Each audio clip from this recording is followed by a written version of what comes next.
दोस्तों रिलायंस पावर की बात करें तो स्टॉक में फ्राइडे को काफ़ी बड़ी गिरावट हुई। स्टॉक पिछले दिनों काफ़ी बेहतर किया, लेकिन बाजार में जिस तरह से भारी भरकम गिरावट का माहौल बना, उसका असर रिलायंस पावर में भी देखने को मिला।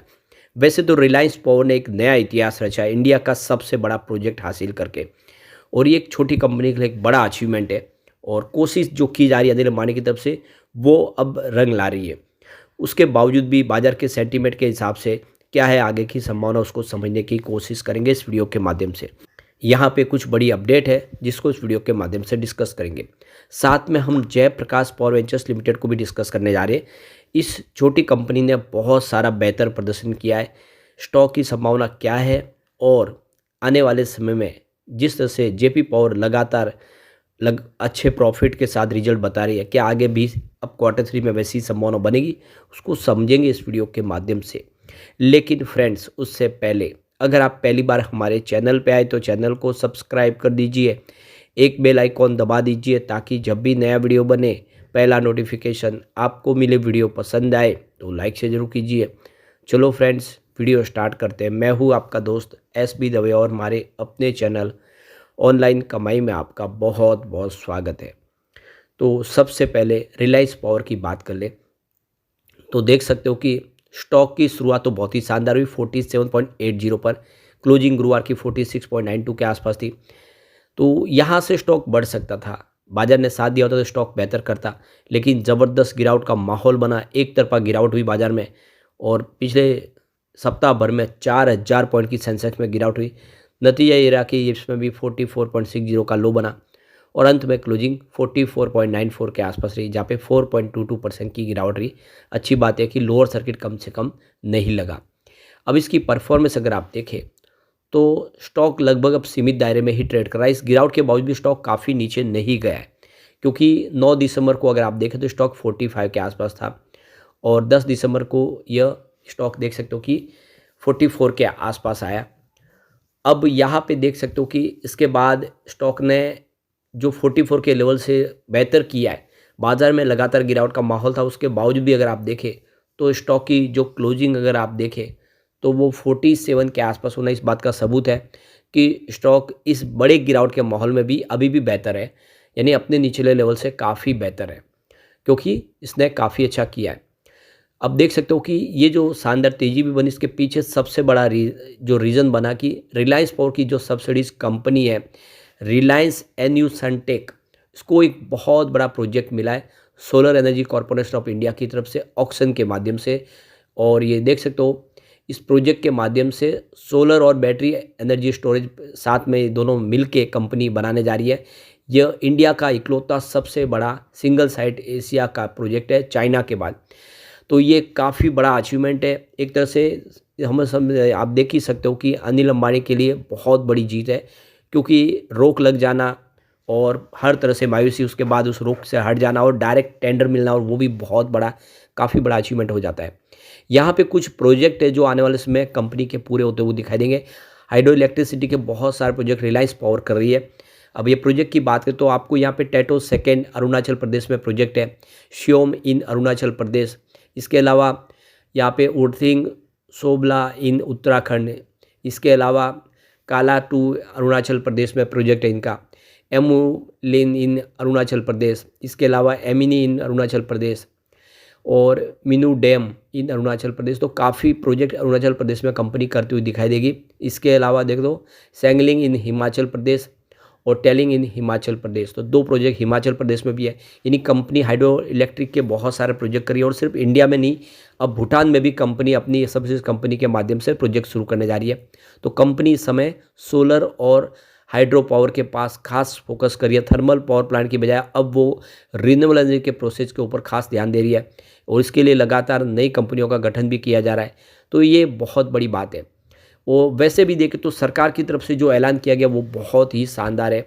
हमारे रिन्यूएबल एनर्जी मिनिस्टर की तरफ से जो बयान निकल कर आया, प्रहलाद जोशी ने कहा है कि इंडिया की जो इंस्टॉल कैपेसिटी है अप्रैल से नवंबर के दौरान वो 15 गीगावाट तक पहुंची है, और पिछले साल देख सकते हो कि ये 7.54 गीगावाट के आसपास थी, यानी लगभग डबल हो गई है। तो काफ़ी तेज़ी से इसमें वृद्धि हो रही है, और टोटल जो non fossil fuel install capacity 214 gigawatt तक पहुंच चुकी है, जिसमें 14% की वृद्धि है ईयर ऑन बेसिस पे। अब ये बहुत एक बड़ी बात है हो जाती है। वैसे नवंबर महीने में अगर आप देखो 2.3 गीगावाट के आसपास की कैपेसिटी ऐड हुई है, जो यहाँ पे 4 फोल्ड है, क्योंकि पिछले साल नवंबर 2023 में मात्र 566 मेगावाट की ही कैपेसिटी ऐड हुई थी। तो ये एक बहुत बड़ा अचीवमेंट है इस सेक्टर के लिए भी। तो कह सकते हैं कि आने वाले उसमें रिलायंस पावर के लिए उम्मीद बहुत ज़्यादा है और रिलायंस पावर आने वाले उसमें बेहतर कर सकता है, क्योंकि काफ़ी समय के बाद रिलायंस पावर के अंदर काफ़ी ज़्यादा अच्छी खबरें निकल के आने लगी है। रिलायंस पावर पटरी पे आती हुई दिखाई दे रही है।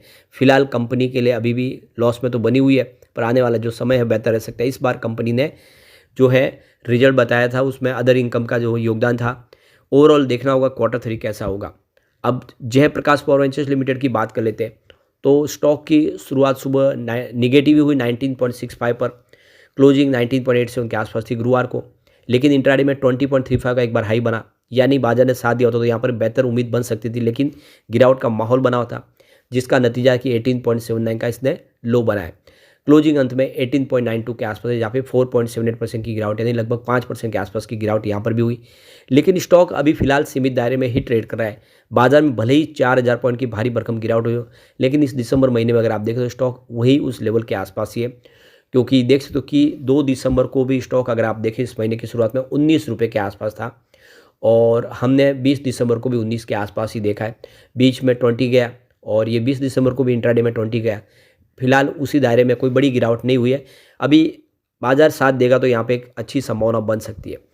यहाँ पे जेपी पावर 2 और बड़े प्रोजेक्ट के ऊपर काम कर रही है, जिसमें ये देख सकते हो कि एक लोअर सियांग एंड हिरोंग में 2 प्रोजेक्ट, इनके 3200 मेगावाट के प्रोजेक्ट अरुणाचल प्रदेश के अंदर।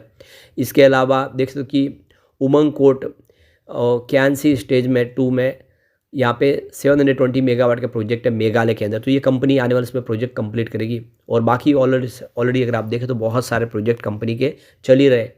कंपनी अपनी ऑपरेशनल एफिशिएंसी को भी बढ़ाना चाहती है, ताकि जो कॉस्ट है उसको रिड्यूस किया जा सके और प्रॉफिटेबिलिटी को बढ़ाया जा सके। कंपनी खर्च कटौती कर रही है और भी बहुत सारे रास्ते तलाश रही है।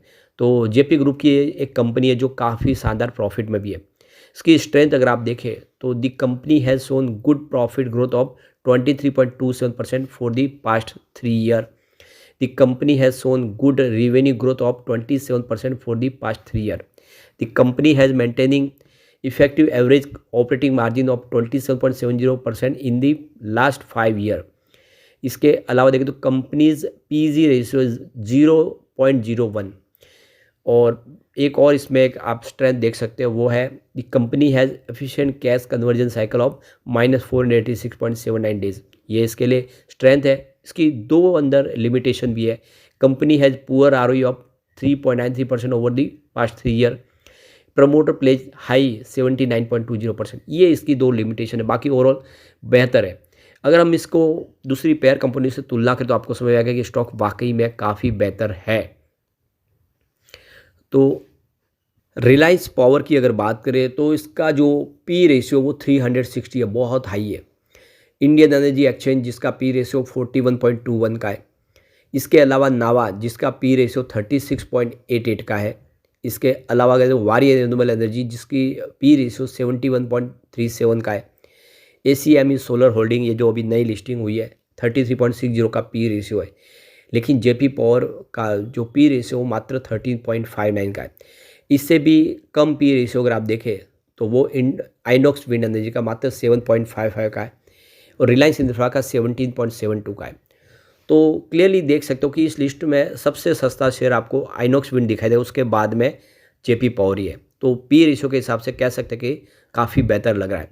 और अब रिजल्ट की भी संभावना बन रही है, क्वार्टर 3 आने वाला है। तो देख सकते हो कि कंपनी ने काफ़ी बेहतर किया, साल दर साल कंपनी काफ़ी अच्छा कर रही है। कंपनी के अगर हम सेल्स की भी बात करें तो मार्च 2023 में 5786 करोड़ के आसपास था, जो मार्च 2024 में बढ़ के 6762 करोड़ तक पहुंचा है। ऑपरेटिंग प्रॉफिट की बात कर ले तो 1115 करोड़ के आसपास था मार्च 2023 में, जो मार्च 2024 में बढ़ के 2236 करोड़ तक पहुंचा। ज़बरदस्त वृद्धि हुई है। अदर इनकम 135 करोड़ के आसपास थी मार्च 2023 में, 24 में 388 करोड़ के आसपास हुई। यहाँ पे कंपनी के प्रॉफिट की बात कर ले तो देख सकते हो नेट प्रॉफिट 59 करोड़ के आसपास था मार्च 2023 में, जो 24 में बढ़ के 686 करोड़ तक पहुँचा है। बहुत ही शानदार। यानी पिछले एक साल में बहुत बेहतर प्रदर्शन किया और अब क्वार्टर 3 बेहतर रहने की पूरी उम्मीद है। लेकिन फ्रेंड्स, कोई भी इन्वेस्टमेंट करने से पहले अपने फाइनेंशियल एडवाइज़र से एडवाइस ले लें या अपना खुद का रिसर्च करें, क्योंकि मैंने वीडियो आपके एजुकेशनल पर्पज़ के लिए ही बनाया। वीडियो पसंद आए तो लाइक से ज़रूर कीजिए और चैनल को सब्सक्राइब कर दीजिए। Thank you friends.